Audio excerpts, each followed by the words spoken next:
I'm passing sleeping cities, fading by degrees, not believing all I see to be so. Babies, when we stand together, what does that do? Brings us all together, that's what it do. Just like these holidays do, man. You know, you gather with your friends, sometimes your relatives, big pains in the ass that they are, but beautiful souls just the same, baby. You gotta admit. Now, if you're beautiful, everyone else has got to be beautiful too. And if you're feeling kind of ugly inside, well, maybe it's time you took a ride, man. Maybe you're the turkey we're going to roast today. I think we got this guy. We're going to call him Terry Hutchins because he's got a pseudonym because he's a disguise guy. He's way deep in the underground world of the unreal world of the governmental entities and the industrial complexes and corporate realities that have taken advantage, it seems, of this earth and her energies and have expanded some kind of wicked shit around the old universe a wee bit, eh? In these last few days, these last few years, oh my goodness. And old Terry knows all about it too, man, because he was privy to it from the beginning, man. Tuned in, tapped in, and then they made him a part of it, babies. They brought him in and bought him out. Terry Hutchins, man. He's a guy that's kind of a mystical figure here. Been helping a lot of people out in a lot of ways, but a couple years ago took a dive down the deep hole right along with the little rabbit and Alice in Wonderland, man. And, you know, I think he's been hanging out with the Mad Hatter a little too long because they ain't singing the same song no more as the rest of us, you see. Trying to mislead us and get us off into all this intrigue and skullduggery, man, and get lost in the intrigue, you know, get it all swallowed up in that. Resist, resist, resist. Oh, babies. See, you can take a whole lot of truth and salt it down with just a few little lies and create anxiety and big surprise. Nobody gets there and nobody gets wise to the guys behind the curtain. Oh, bullshit, babies, you know. See, Terry, that's what you get for being a hutch-up boy, you know. Terry Hutchins indeed, man. No offense to that Scottish clan by the same name. Babies, this is a different configuration. I don't think it'd have... Well, it's probably got a little Scottish in it, but that's not your fault, okay? We're all liberated here on Turkey Day today. Over here in the US of A, this grand little slab of Turtle Island where we've kind of taken to assaulting and polluting the atmosphere in a very extravagant sort of way. Well, this is the day we get to be thankful for all of our extravagance, you know. And how do we do that? Well, we kill off a turkey and throw it in the oven and roast it up and eat like pigs, man, when the thing comes out of the oven, you know. We got dressing and mashed taters and cranberry sauce and shit like that. And it's all in commemoration of some big farce of a time when some of my relatives and some of your relatives got together for a little hoedown, a little powwow out there in the eastern parts of the Grand Prairie of Life we call Turtle Island, you know, back in about the 1700s or 1600s or something like that. The Pilgrims of Plymouth Rock, they said.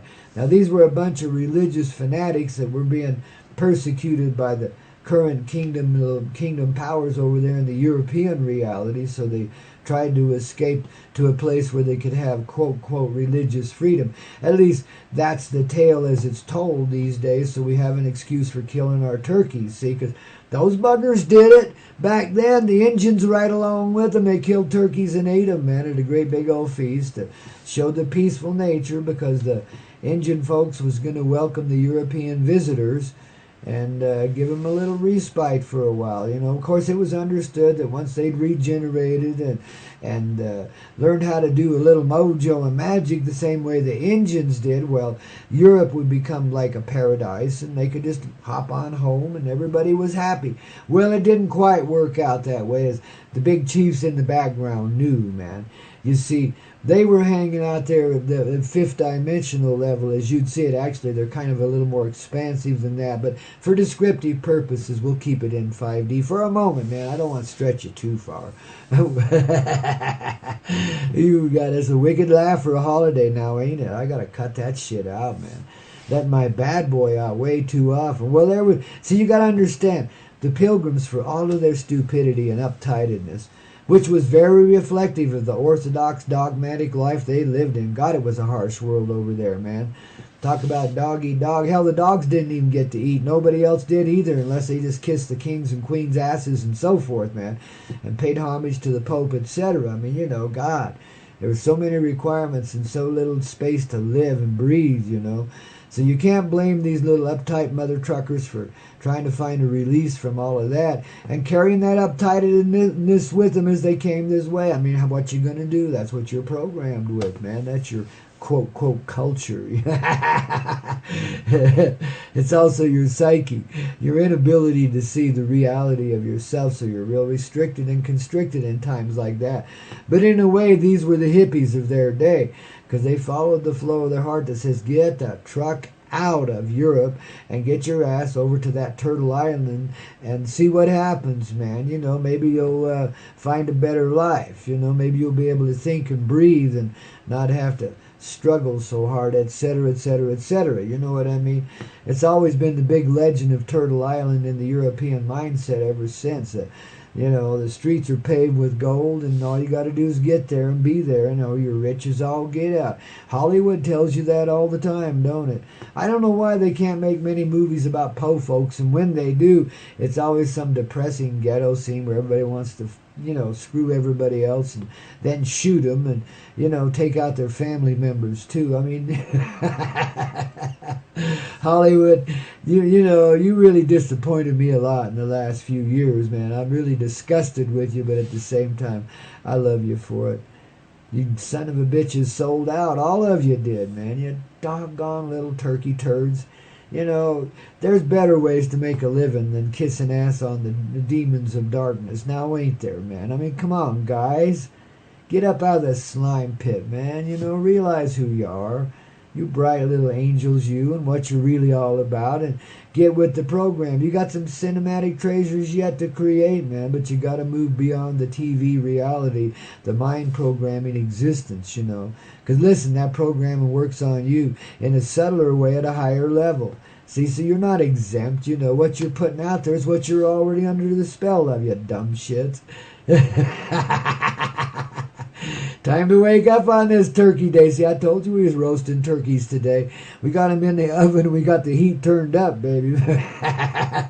We're going to give our ancestral relatives, the original hippies, something to be happy about. Well, you got to realize there's been hippies all through every generation that ever lived. And they've always been the rebellious ones. They've always been the ones that saw it real clear but got it polluted by the atmosphere around them and got a little pissed off about it. So they started scratching the surface to see what might happen if they, you know, tried to reveal some real shit with all this synthetic reality happening, you know. And babies, you know, scratch here, a scratch there, all through the generations, and here we are. To the age of enlightenment, the age of awareness, the age of Aquarius, the age of truth. You know, we're stepping outside time, really. So it's the age of nothing. It's the age of everything going on, because that's what we're doing. That's what we're happening. See, and the old pilgrims and the Indians getting together back there. You know, it was real poetic, really. It was like probably the only time there was real peace between those tribes ever. And since then, I mean, you know, it got kind of out of hand, or really grossly so.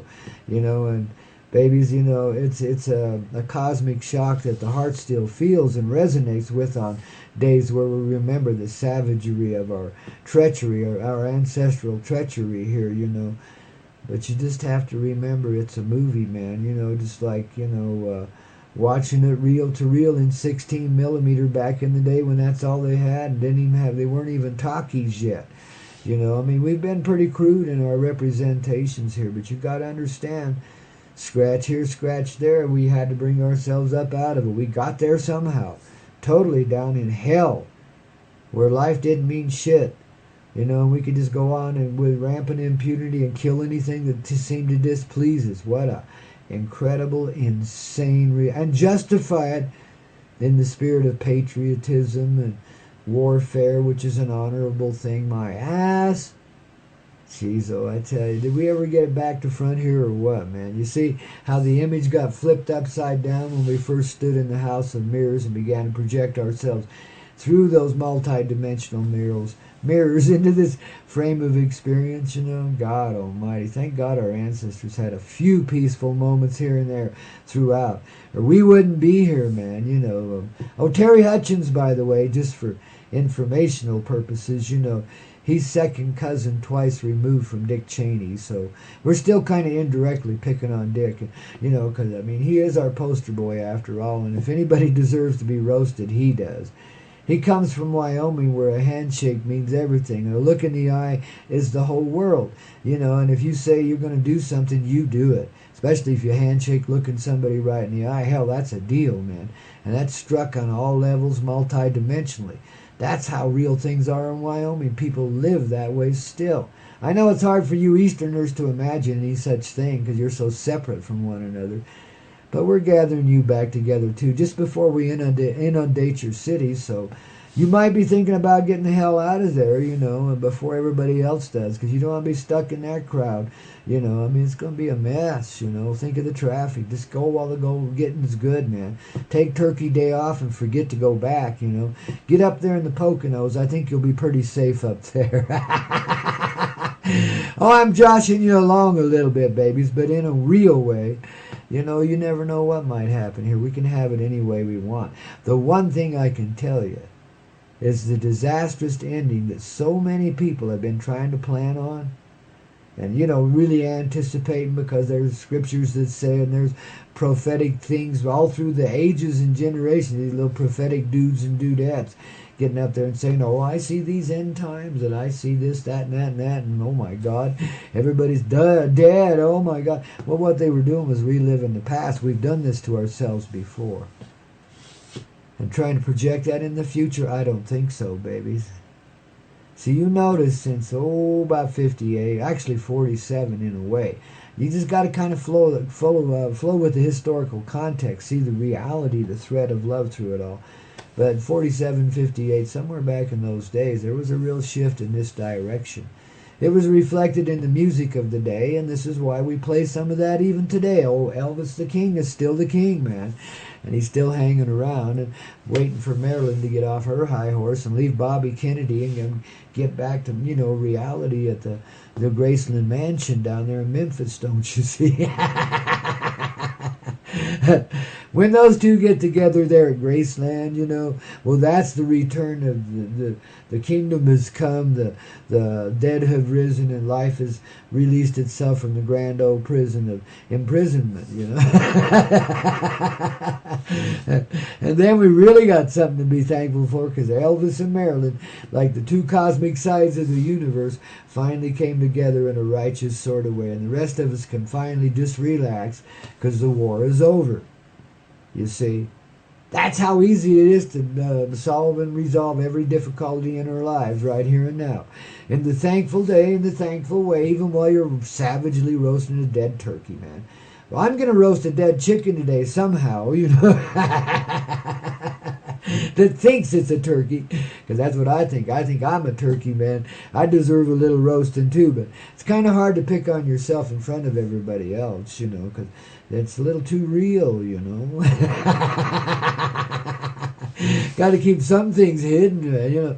I mean, how can there be a mystery in life if you just let it all hang out? Yeah, really. Who needs mystery, man? It's a good little coyote dance, and we've had a lot of fun with it. But I think as we chow down on turkey and munchins today, that we ought to be like, wow, blossom away. Just appreciate everything. Feel the gratitude, man. It's really simple. And that changes your whole attitude, and that changes creation. Yeah, it's that easy, baby.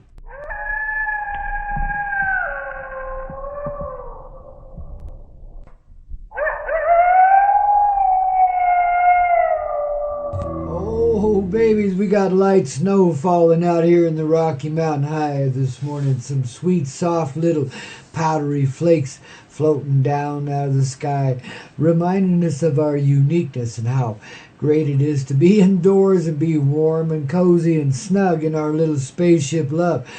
Poised for takeoff here. Right on, babies. Anytime you're ready, we're ready to fly and get high with you and just take the heck off. Like right now. And how? Oh, but the snow gives us such a peaceful, easy feeling, we start thinking about the Eagles and Winslow, Arizona, and got 7 women on my mind, and here comes number 8, and baby, she's right on time. She's never too late. Oh, yeah. Wasn't the days of the 70s and the 69s just great? Oh, I tell you, baby. Talk about a saving grace, man. Thank goodness we had our innocence. I think that's all that got us through. Some weren't so innocent about it, but most were, man. Because of that, well, here we are now, baby. And how? At the very pinnacles of time, the very place that all the generations have lived and regenerated for, and passed their seed on down through the instrument of time. The divine love in motion, the physicality and unreality, but oh my God, such fun. That the angels line up at the doorstep and say, let me in, let me in. And the old man says, well, I don't know, man. Got to grow some more hair on my chinny chin chin. We'll see, baby. Oh, no, I ain't St. Peter standing at the door. Ain't no way, baby. What I am is more like the flow that just went on by and nobody noticed, you know. It's Coyote through and through, see? This is how the flow is getting through to you, even through such wild and woolly instruments as Tom Petty and his Heartbreakers. Oh my God, him and Dell, they've done real swell.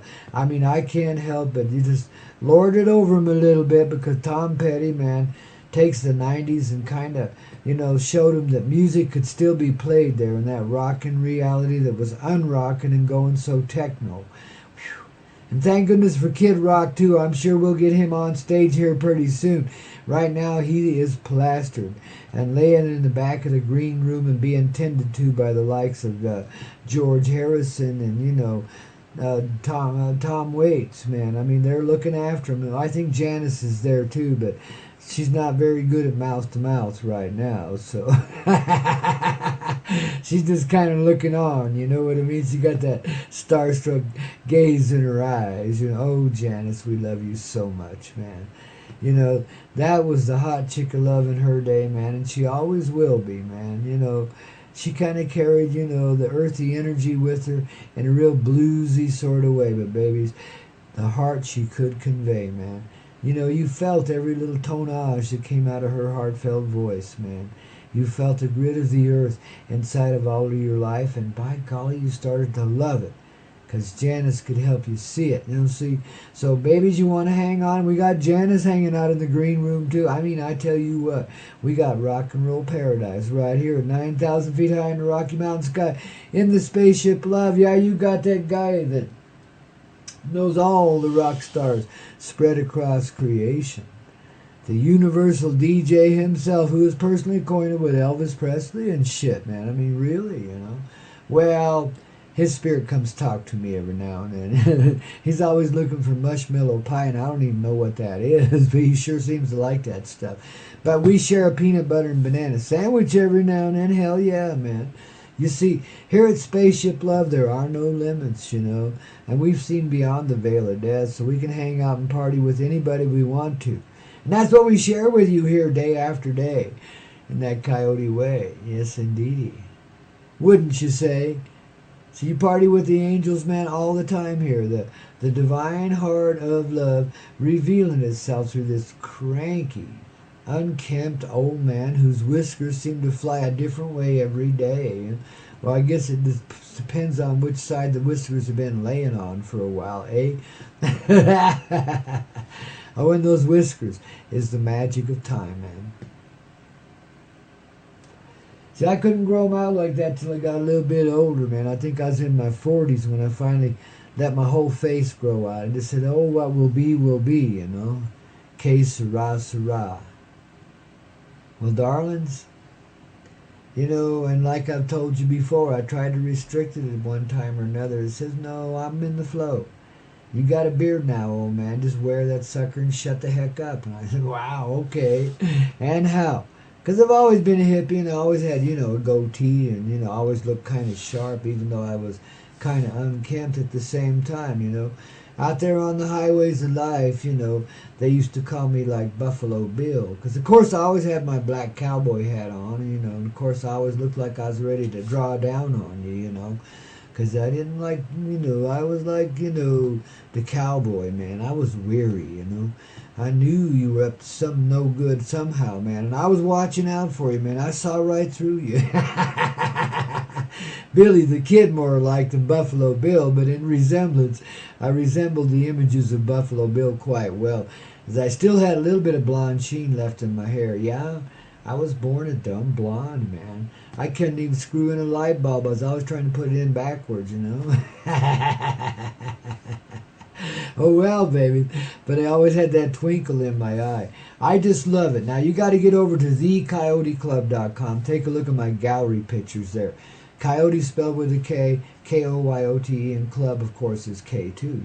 So anyway, you get over to coyoteclub.com, take a look at the gallery page there. I got one of my baby pictures, probably the only one I got. Somehow it survived the ages and got through to me somehow here in the internet reality, man. So there I am, about 1.5 years old, getting my baby pictures taken. I'm a chubby little kid, you wouldn't believe it, Wow, because I sure got skinny after that, man. Well, it was those wet nurses, man. They were so rich, man. Oh, God, and the love. Oh. You see, I was deprived of my mother early on. She had a little difficulty she had to go deal with somewhere else, And so I was like extended to the ladies in my town. Now, you see, we were pretty close to our pioneer roots there, as far as like, European peoples of European originality, living in the ranges of the West, man. We were kind of a new bunch, and my old man's side of the family, we were just like second or third generation from the original settlers in this little town there in Utah where we found ourselves to be in that reality. It's pretty wild, man. But there's a simplicity there that I really didn't appreciate when I was a kid, because I saw so much brainwashing and I saw so much controlled behavior, and I saw and felt and regurgitated on the pressure to become controlled by an energy that I didn't see as desirable. Other people embraced it like it was life itself and lived it, my own parents included.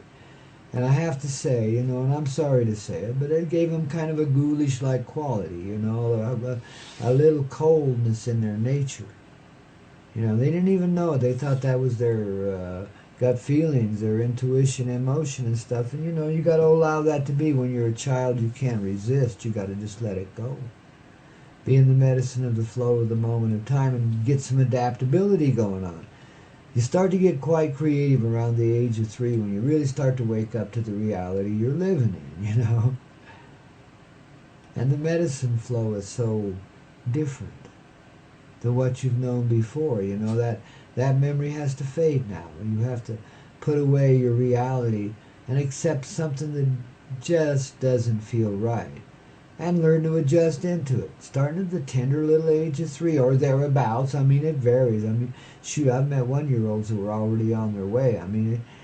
It varies, but that's just a general marker for most folks around the age of 3. You start to settle into this cold reality and kind of try to adjust to it, and usually you're manipulated by energies of human beings around you one way or another. This is how you learn even to speak the languages, by listening to the voices around you and trying to create them same sounds from within. It kind of happens like magic, doesn't it? Dada, mama, fuck you, whoops, wrong words, kid, don't say that now. I remember I said that one time around a parrot. When I was just a little kid, about 6, 7 years old, there was a parrot at this one little fish hatchery place we used to go to as kids every now and then for a picnic, etc. Anywho, I said those words and it just repeated them back to me about 16 times. I thought, whoops. I was looking for some place to hide, let me tell you. Because back in those days, that was kind of a disgraceful thing to be saying, It wasn't as colorfully accepted as it is now, It's simply illustration, like a billboard along the highway of life, You appreciate its presence because you really need to pee and you need to stop and it tells you there's one coming up. But you don't like the gaudy nature of it. It doesn't seem to fit with the landscape, Lady Bird was right about that much about it, but see, billboards could have been living things. You could have put them in trees, grew them out of trees and stuff. So that's what we're doing now. So when the trees feel like, you're coming along the highway of life and the trees growing alongside the interstate now instead of billboards, just happen to feel your need, well, babies, they shine real bright and have a little arrow that says, next exit, baby, you'll be fine. You see, angelic presence throughout our creation, always in assistance to us. We live a magic and charmed life all the time. No matter how much hard luck we seem to encounter along the way. Look how magically we get through the hard luck times, man. When it totally turns against you, what are you doing? Coming back to life. Making the best of it, learning how to thrive in meager conditions, etc. You're a coyote. You have that nature in you. You're very adaptable. You can adapt to any reality. If humanity hasn't proven anything to itself but that, well, that's good enough right there. We got the coyote nature down now. We can live with it. We've tamed the wild bucking bronco of that coyote nature. We really have. We've ridden it out to its extremes, right to where we would have stretched it right into hell again and blown it all to smithereens. We were getting close to that, weren't we? But so far from it. See, our heart can't even conceive of it. We couldn't accept it when we first started to hear about the conception of it when we were tiny children in my generation. And they were making you hide under your desk and put your hands over your head. And that was supposed to protect you from an atomic explosion. I wondered as I sat there with my hands over my head, why don't I just put them over my ass? That's probably a little better. Keep the valuable parts alive, eh? Couldn't help it. I was like a cynical little kid by then. Because when I saw that bomb go off in them movies they brought around, what are they doing showing grade school kids horrific things like this? But they are. Second grade, man, here comes a movie from somewhere. Some governmental entities bringing it around and showing you how they're blowing off nuclear explosions, just like they did in Japan, only now they're not killing people, they're just killing the desert. A section at a time. Boom, boom, boom, But you feel that thing going off when you see that movie, that explosion. It's a real close-up view of it, too, man. They want you to know. They want you to feel this shit. They're trying to scare the hell out of you and make you think that you're just one breath away from nuclear destruction, which... If some generals would have had their way, think about, good old, what's in Dr. Strangelove, man. That was a reality. Some Hollywood making fun of it, but it was a reality. If you haven't seen that movie, you missed a gift. But anywho, long story short, I'm watching that movie, that nuclear explosion, and I can feel that sucker disintegrate in me as a person. I know what it feels like to be blown up by an A-bomb, man. Or a hydrogen bomb, or whatever the hell plutonium, yeah, that's hydrogen. Well, whatever the hell you call it. It's pretty nasty, it's pretty gnarly. But in another way, it's getting right down to the elemental basics of life, moving through the infinitesimal. You could almost create a fracture with such an explosion, and at some point in time we did. But that fracture was a necessity. See, people think the horrible thing that happened to the Atlantis age, the Atlantean age, and Atlantis as a continent, a place of being, etc. They don't quite understand the nature of that horror and why that had to occur. And why nuclear weapons are not being allowed now, because the function of them's already been fulfilled a long time ago, like 26,000 years ago or so. You gauge it by whatever meter you will, I don't care. We can feel it in our hearts. See, that's what I remembered. A little second grader, 7, 8 years old, watching a movie about a bomb going off over in Nevada. Guess what they weren't telling us? All the dust from that bomb's coming over you guys tomorrow morning. Be ready. That's why we're giving you iodine pills here in the school. We're using you guys as experimental guppies to see what the effects are on population of all this massive radiation we've put into the sky. Oh, the evilness of some people's heart, eh? And the callous nature they could exhibit. Where do you think that came from? Well, it came from a long time ago, man, and it was pretty hardly exhibited there in the Atlantean times. About as enlightened as humanity had been in a long, long time, but about as dead in the head too, man, because the militarism had taken over. You see, just like it's trying to do now. It had taken completely the whole reality by surprise, I might add. And all of a sudden everybody was thinking in militaristic terms, and then it was gone. We blew it all to hell, man, and it was so embarrassed that it couldn't even be seen anymore. I had to sink into the water, man. And I don't blame it. I would too, man. I was there, at least some presence of me, some conscious speck of my person was there observing all this and being a participant in it in some way. Because I knew how it felt to be dissolved away by a bomb. I saw the sucker go off. I felt it coming, and I felt the disintegration into all the stuff around me. I knew what this felt like. I knew it was even a challenge to a soul to hang on to a conscious presence in such circumstance. That in an essence, they were really not just trying to fracture the reality, but blow creation back to nothingness. So it had to, recreate itself right from the essential essence again. It hated itself so bad, in other words, it wanted to purify itself by destroying itself. It's an odd nature that in some shadowy way is reflected in the attitude of some human beings even now. It's filtered through the generations. All energies do until we deal with them straight up. So that's why atomic weaponry came back in this age. But in that age, despite the terrible destruction that we created, and I won't go on to describe it, but it was nasty, let's just put it that way. And it was more than worldwide, let's just put it that way. And there was a lot of help that wasn't given, but see, we didn't really know. We were blinded by our own stupidity, by our own genius, by our own enlightenment. We were blinded. We couldn't see what we were creating there. But in the background of reality, there was a need to get down to the basic structure of divisionary reality and fracture it so that it could begin to reassemble itself, to break through the wall of illusion that kept us separate from our reality. Because we still were, for all the enlightenment we had there in those Atlantean days. And baby, believe me, we were at the pinnacles of human achievement in many ways. We didn't need technology, we had energy. Formative energies. We understood some basic things there.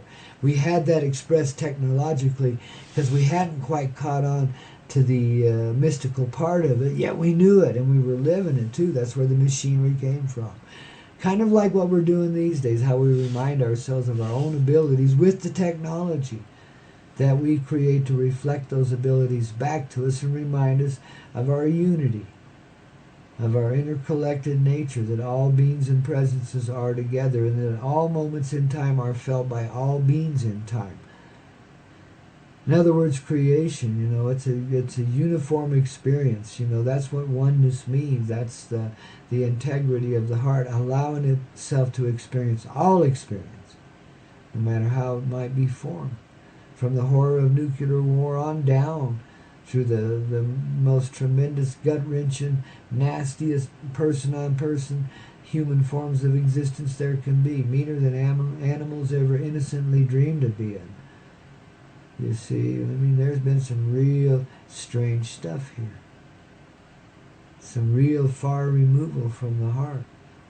Hells that, most of us in our spoiled stages, for all that we've been through, we can't even imagine what it felt like yet to have lived some of the lives here in some of the more desperate places.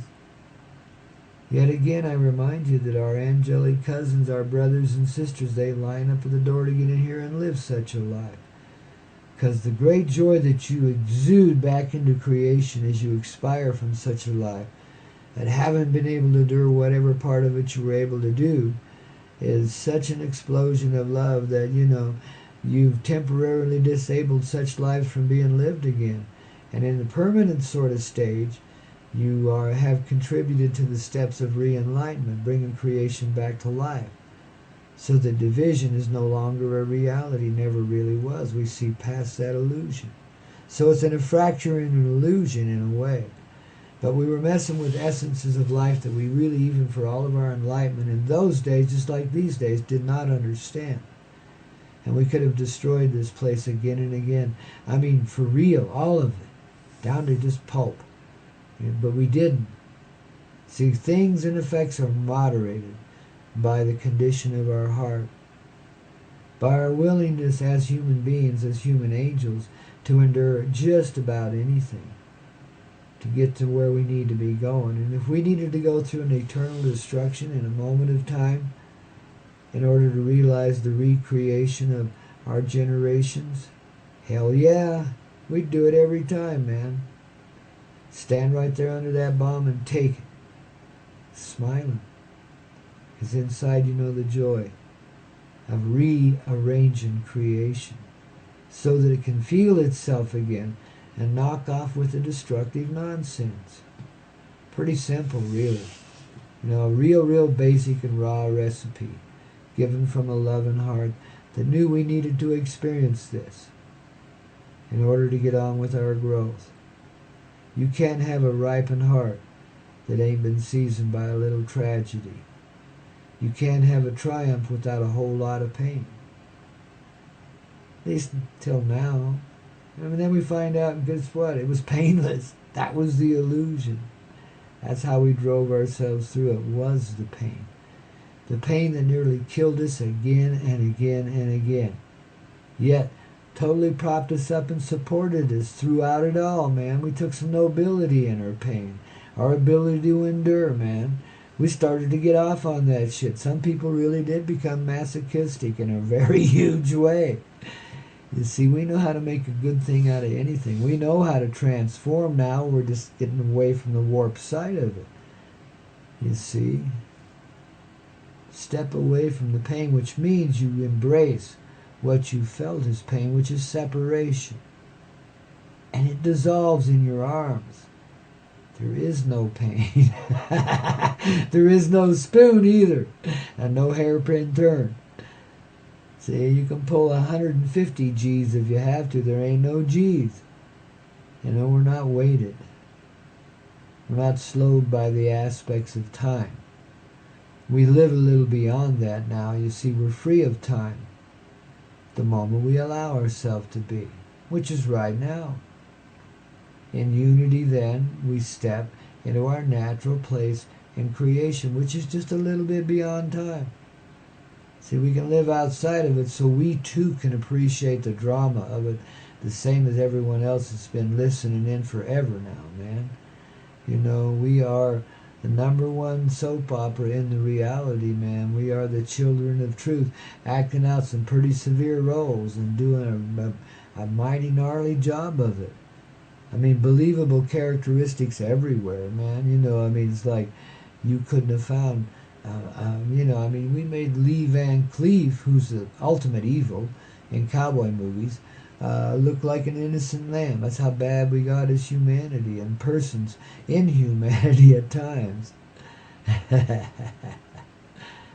again, see, when you're in those moments now, and some of you remember this because you've been through a few disasters or near misses or whatever, but when you're in those moments where, it seems that death is approaching you in an accidental sort of way, you take, the whole aspect of time changes, your perception and it changes, and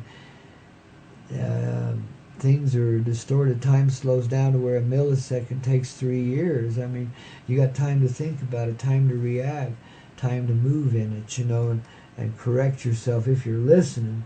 And not just going to sleep at the wheel and accepting the death, but trying to keep on to the life, and using your naturally built-in intelligence to help you along the way. Well, then time slows down so you can. And you see the hands of angels active in your life. You experience something beyond this dimension. The true magic then, the orchestration that's going on here. And it's not just you, man. Without this orchestration, you wouldn't be. Those moments would take you each and every time. But see, your number's not up, and you're going to get through it. That's just as simple as that. The angels will see to it And that's why we slow down time. But at the same time, see, then we start to realize our true place in time, which is a little bit beyond it. We allow the experience of it. We allow our conscious presence to be there. But at the same time, we see ourselves as there's a higher self that's somehow removed from us. Well, that's the illusion, the separation that we had to dissolve away. And that's why nukes first came into play back there in the Atlantean days, And some of you have the cosmic memory of it, and me sitting here talking about it just reminds you of it. It felt like a big old heavy weight inside. We blamed ourselves for that one for a long time. As soul presences, each time we came to humanity, we'd take that burden on ourselves again. As a tiny little baby, it'd come to us somehow. See? We are creation, and even in this 3D, we create. But this is how we worked it out, man. This is how we got beyond it. We got through it. Lifetime after lifetime. We found regenerative means in the worst of times. Medieval indeed, man, when human life didn't amount to a hill of beans yet. So much love, so much light. And even though they were greatly suppressed, the women's heart was able to prosper and hold that steady nurture and love for all of humanity in its own quiet, willful sort of way. Didn't give a shit what you did to it. It loved you enough to allow it. We got through it. Again, I point out the divine illusionary nature of it so you can get past the gall, the heavy feeling that creates. Remember the suppression that we've given to our softer sides. Babies were alive because love wanted us to be, and it's as simple as that. And that's what these moments that I speak of demonstrate to you. And also the wealth of magic that lives within you. And how divinely and deeply appreciated and nurtured along you are by this eternal universe. Life that goes on forever always has been, always will be. Is without beginning, without end. Pure love in motion, man, and we are a part of that grand design. In fact, kind of a centering particle in it, man, And we are the definition of the rainbow and the colors of life and that way by which it expresses its form. All of it. It's determined in the way we see it, the way we feel it, the way we experience it. It's beyond perception. When you live in creation, you don't perceive it any longer, you live it. It's a far different feeling than what you've known before. But it's kind of like a holiday gift from the heart of the coyote dancing at the center of the universe. The one love in all. Didn't see that bushy tail for a long time, did you, baby? Wow. Talk about a wake-up call. Well, babies are getting it on now with Grandpaw Koyote, the Coyote Medicine Show, and what the hell. Let's get a little white snake going on here on the Hazy Radio. Ooh, never want to see your bacon shaking now, baby. Ooh, rock and roll. We're liberated here on a Free Day Friday, don't you know? So says Grandpa. Getting on with the Coyote Medicine Show. Ooh, your morning wake-up call and so much more. Oh, yeah.